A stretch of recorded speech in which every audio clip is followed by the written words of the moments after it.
Hello and welcome to our next video about addressing formulas.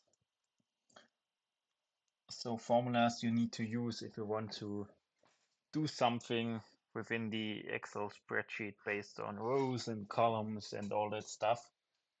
And here not knowing the exact address or want to build the address out of different numbers, for so to say.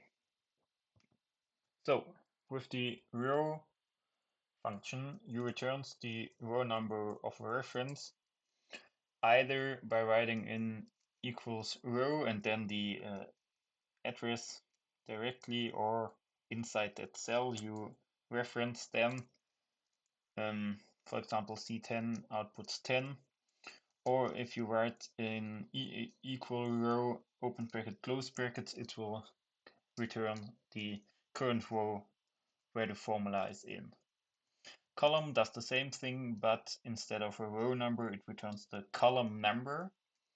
So for column C10, it will be 3, and for column open brackets, close brackets, it will be the current column number in which the formula is located. With address, you can create an address, so like with the normal format, A1 format, you can create an address reference based on a row and a column number, and also, for example, also a new sheet name and so on. So for example, if you hand out the address function 2 and 3, so 2 for the row number and 3 for the column number, the output will be $C $2. And you could also do something like 2, 3, then makes the reference relative, and then also hand it in sheet text, for example. So to create a reference based on a different table and also with in relative reference terms. With indirect returns the value of a reference. So, but this reference is a text string and not this reference.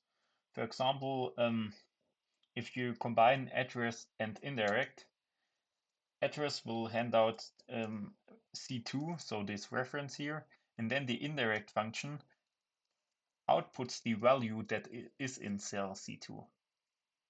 So for example here, indirect A2, in A2 there's B10 inside, B3 inside, will hand out the value in B3, so 1000, and in this row there's indirect A10 in A3 inside. In A3 there's B2, so this reference written in, and so it will hand out the value in B2, and this is 100. When do you use it? Main use is when you have very dynamic usable functions. For example, where you could enter a column number and then it will select those column, or very dynamic financial modeling models. But it's not those functions aren't used that often. And a few small tip: sometimes you have to help indirect along with the n function or the t function. So when you have an error, it could possibly be solved with n and t. And also there's another function, the offset function. It will be like here, it will return a reference based on a shift and also based on a height and a width you give. So you hands out that column. For example, if your reference is D3 and then you shift three rows down and 2 columns to the left, the value will be then B6. And because your height is 1 and your width is 1, it will display the value from B6. So to show that functions in real life, we use them here in Excel, for example with row, and you hands out here a reference or cell where references in, not a cell where references in here, a reference. It will hand out B1 because this is the reference here, but if you enter here E73 in quotation marks,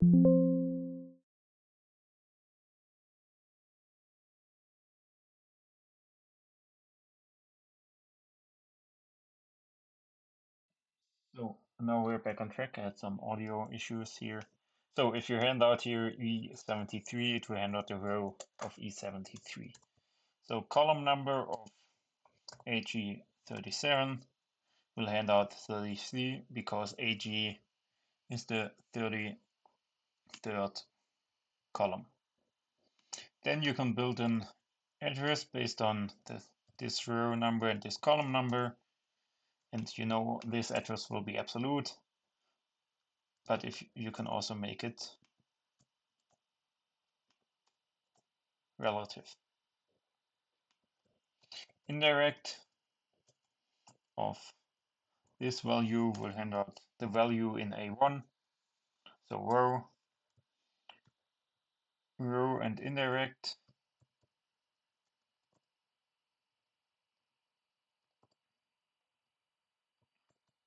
will hand out a row of this column here, but where there isn't anything there in this cell, so it will not hand out anything there.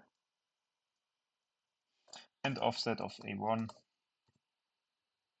this is a reference,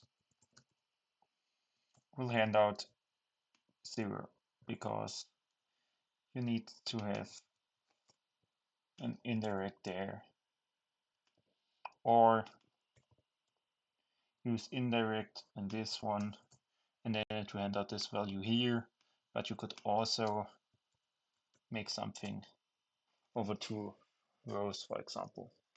So these values will be shown here with this formula. Thank you for your attention. I hope to see you in the next video.